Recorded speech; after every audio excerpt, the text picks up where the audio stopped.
too. God bless you. God bless you too.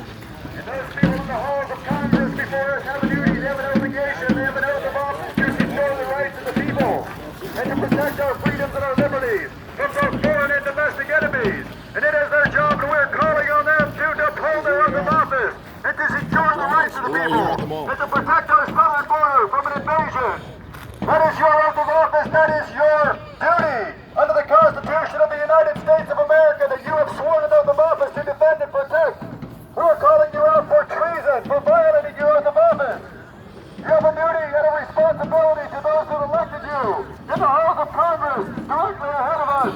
We are the 1776 Restoration Movement. We are the peaceful people.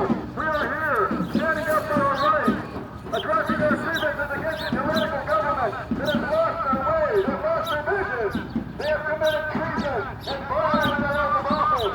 We do not surrender, Mr. Biden. We do not surrender to the foreign powers.